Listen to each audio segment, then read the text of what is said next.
Chers amis, bonjour et bienvenue dans ce nouveau numéro d'Episcorama. Je suis aujourd'hui avec Monseigneur François Touvet, évêque de Châlons. Monseigneur, bonjour. Bonjour Florent et bonjour à tous nos auditeurs. Alors Monseigneur, le mois de juin approche, c'est traditionnellement la saison des confirmations, si j'ose dire, et surtout avec la Pentecôte. La confirmation, c'est un sacrement qui semble retrouver un peu de vigueur, notamment chez les adultes ces dernières années. C'est un sacrement qui retrouve de la vigueur. On observe que chaque année, un certain nombre d'adultes, effectivement, demandent à recevoir ce sacrement et qu'il n'est pas réservé aux jeunes adolescents, en tout cas, comme s'il faisait partie d'une progression catéchétique ordinaire pour les jeunes, depuis leur enfance jusqu'à l'adolescence, et ensuite on se lance dans la vie. Non, nous avons la joie d'accueillir des demandes de confirmation de la part d'adultes, alors soit qu'ils viennent d'être baptisés, soit qu'ils redécouvrent en quelque sorte, ils redécouvrent la foi de leur baptême qu'ils ont reçu de façon beaucoup plus lointaine et qu'ils souhaitent faire cette démarche pour s'engager plus profondément dans le témoignage, dans leur vie chrétienne tout simplement. Alors le baptême, on voit à peu près ce que c'est. La confirmation, c'est moins évident. Alors la confirmation, effectivement, c'est moins évident. Tout cela s'enracine dans l'événement de la Pentecôte. La Pentecôte, c'est l'effusion de l'Esprit Saint. Le Seigneur avait promis, le Seigneur Jésus, avant de monter au ciel, d'envoyer cette force venue d'en haut.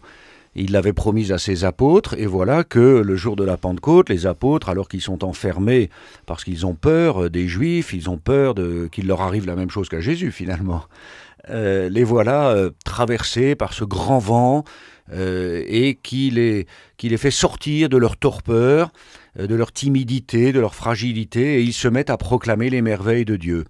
De telle sorte que tous ceux qui sont rassemblés à Jérusalem et qui viennent de différentes contrées, de différentes régions, les entendent et comprennent, reçoivent l'Évangile, chacun dans leur langue. Donc nous voyons comment les apôtres deviennent, par la force de Dieu, des messagers de l'Évangile. Alors la confirmation, c'est cela. C'est en quelque sorte la croissance et l'accomplissement de la grâce qui est reçue au baptême. On devient enfant de Dieu au baptême. Eh bien, à la confirmation, nous sommes des enfants de Dieu chargés de proclamer les merveilles de Dieu. C'est-à-dire envoyés vraiment en mission à la suite des apôtres. Donc il y a une effusion de l'Esprit Saint qui vient, je dirais, enraciner davantage notre filiation, enfin approfondir notre filiation, aussi notre relation avec le Christ Jésus, notre ressemblance avec le Christ, et en même temps, eh bien, il y a cet accueil des dons de l'Esprit Saint qui rend le chrétien, le baptisé, capable des choses dont il se croit totalement incapable, d'aller annoncer l'Évangile et de témoigner. Alors justement, quand on regarde les textes des Actes des Apôtres et quand on compare avec ce qu'on vit aujourd'hui, on se rend compte quand même que sur le parvis de nos églises, après la confirmation des adultes ou des adolescents, c'est rare que les gens se mettent à parler toutes les langues ou à soigner les malades. Pourquoi est-ce qu'il n'y a plus les mêmes charismes ? Pourquoi est-ce qu'il n'y a peut-être plus les mêmes signes, en tout cas, les mêmes signes qui nous permettent de mesurer que le Seigneur est là et qu'il est en train de souffler dans leur cœur et pourtant il y en a des signes. Il y en a des signes qui ne sont peut-être pas des signes aussi extraordinaires, mais je suis témoin moi-même de ces signes par les conversations que je peux avoir avec les uns ou les autres et dans les rencontres que je vis avec les catéchumènes, donc ceux qui se préparent au baptême, avec aussi les jeunes qui se préparent à la confirmation, les adultes, et surtout lorsque j'ai la grâce d'avoir une rencontre après la confirmation. Parce que là, je vous garantis qu'ils expriment la façon dont ils ont vécu intérieurement ce qui est signifié par l'action liturgique et que lorsqu'ils témoignent de ce qu'ils ont ressenti, par exemple lorsque l'évêque impose les mains ou lorsque l'évêque invite à prier en silence et qu'une assemblée de plusieurs centaines de personnes accueille l'Esprit Saint en silence, lorsque je les marque sur le front avec le Saint-Crème, les yeux dans les yeux et en leur donnant un petit message personnel à chacun, un signe d'encouragement, il y a vraiment une expérience spirituelle très intense, et même de la part de ceux qui ne sont pas confirmés d'ailleurs, parce que toute l'Église profite de ça.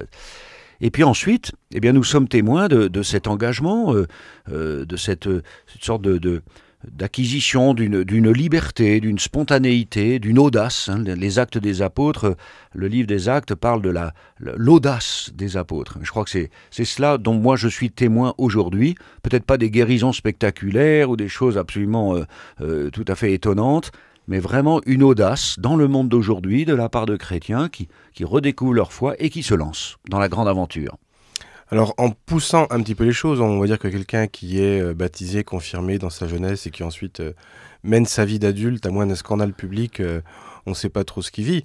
Mais par contre, les candidats à la confirmation, est-ce qu'il y a des exigences par rapport à la vie personnelle? Est-ce qu'il arrive que des personnes soient invitées à abandonner certains comportements? Est-ce que c'est un moment de conversion? Et comment est-ce qu'on discerne cela? C'est toujours un moment de conversion. Quand on souhaite vivre et célébrer une étape dans sa vie chrétienne, c'est toujours un moment de conversion. Nous accueillons des personnes qui effectivement sont dans des situations très très différentes. Et il arrive que certains, je les reçois, je les accueille moi-même pour approfondir le discernement et voir s'il faut célébrer la confirmation cette année ou s'il ne faut pas se donner un temps supplémentaire de discernement et de réflexion, et s'il y a effectivement tel ou tel point peut-être à réformer ou à guérir. Je pense par exemple à la situation de telle ou telle personne engagée dans une nouvelle union après un divorce, et le fait d'accompagner, de découvrir quelle a été la réalité de la vie, qu'est-ce qui a provoqué cette grande souffrance. Quelquefois un délai un petit peu plus long permet à la fois d'approfondir la démarche et de guérir peut-être une situation que l'Église peut guérir par une décision qui reconnaît qu'il n'y a pas eu vraiment mariage, le discernement avait manqué, la liberté, etc. Voilà, je suis témoin de situations comme cela, et c'est vraiment une magnifique libération. Et là aussi, je vois l'œuvre de Dieu à travers son Église qui fait preuve de beaucoup de miséricorde. Vous pouvez dire non à quelqu'un qui demande la confirmation? On pourrait dire non dans certaines situations, effectivement, où objectivement, selon le droit de l'Église, eh bien, les conditions ne sont pas requises. Après, le pape nous invite à ne pas faire de l'Église un bureau de douane, mais il y a quand même un certain nombre d'exigences, c'est celle de l'Évangile, tout simplement. Donc nous invitons les personnes à poursuivre ce chemin de conversion et à se laisser accompagner, à approfondir leur lecture de l'Évangile, la prière, la vie avec l'Église, parce que c'est aussi une dimension de la confirmation. C'est pas tout seul, je ne reçois pas l'Esprit Saint tout seul, je deviens vraiment un membre de l'Église et je prends part à sa mission. Alors, je me souviens d'un temps où, dans ma prime jeunesse, les confirmations se faisaient par paquet de 50 parce qu'il y avait trop de jeunes confirmés pour pouvoir tout célébrer en même temps, notamment pour laisser de la place à des familles. Et après, allez, on va être généreux, il y en a 1 sur 5 qu'on revoyait à l'église sur la durée. Oui, est-ce que c'est la même chose aujourd'hui ou est-ce que c'est plus sérieux? Alors, chez les adultes, je dirais que c'est une démarche qui est peut-être plus sérieuse, si c'est ce qualificatif qu'il faut employer. En tout cas, j'observe que chez les confirmants adultes, ceux qui reçoivent la confirmation, il y a vraiment une sorte de renaissance dans leur vie et du coup un engagement des personnes que je revois après dans une équipe de conduite de la paroisse, etc., qui prennent leur place vraiment dans la communauté chrétienne. Chez les adolescents, c'est un petit peu plus difficile. Peut-être aussi parce que l'âge, ils sont à une période de leur vie très indécise. Ils sont très très soumis aux influences des autres, à tout ce qu'ils observent, à tout ce qu'ils entendent. C'est vrai dans leur collège, leur lycée, c'est vrai que ce soit la télévision, mais surtout maintenant les réseaux sociaux. Donc nous avons vraiment un grand défi en les accompagnant ainsi vers la confirmation, c'est de leur faire découvrir cette grâce qu'ils reçoivent, qui n'est pas un galon supplémentaire sur la tenue ou une médaille qu'on accroche au revers, qui n'est pas un diplôme ou un coup de tampon sur le livret de famille, mais vraiment un engagement avec la grâce de Dieu, avec la grâce de Dieu. C'est pas une étape dans un parcours de formation, mais c'est vraiment s'ouvrir à la grâce de l'Esprit Saint qui nous transforme, qui nous renouvelle. Donc j'essaye de beaucoup soigner la liturgie pour exprimer cela, et en même temps de faire des propositions aux jeunes après la confirmation pour qu'ils comprennent et qu'ils se souviennent que je leur ai dit comptez sur eux. Je leur ai dit comptez sur eux à ce moment-là pour participer à la mission de l'Église. Nous le faisons ces jours-ci avec une mission d'évangélisation dans le diocèse à l'Épine et Courtisol, et je ne manque pas de le faire pour les inviter à un pèlerinage.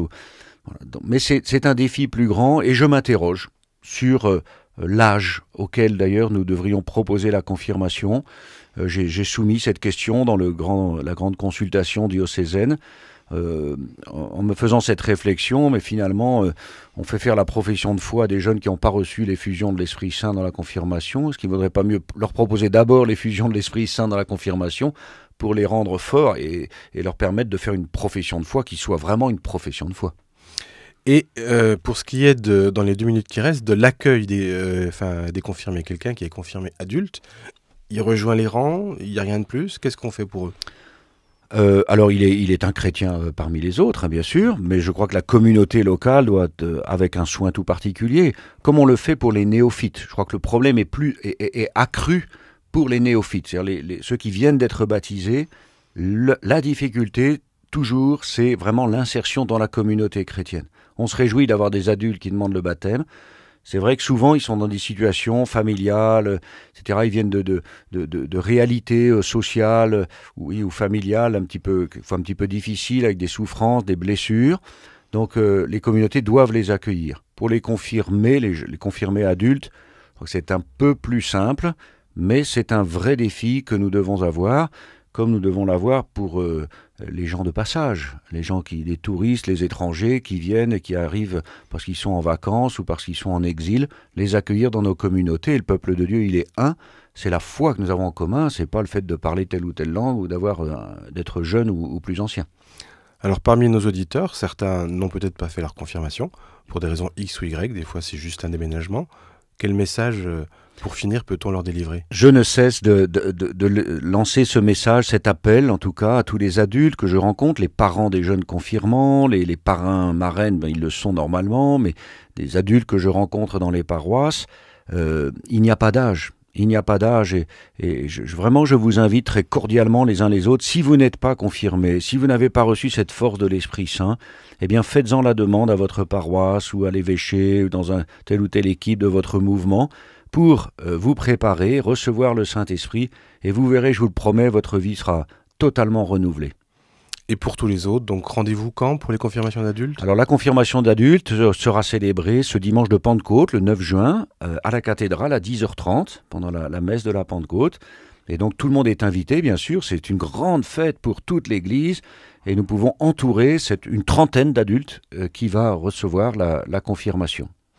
Monseigneur Touet, merci beaucoup. Merci Florent, et à très bientôt. Et chers amis, à très bientôt dans un nouvel épisode d'Episcorama.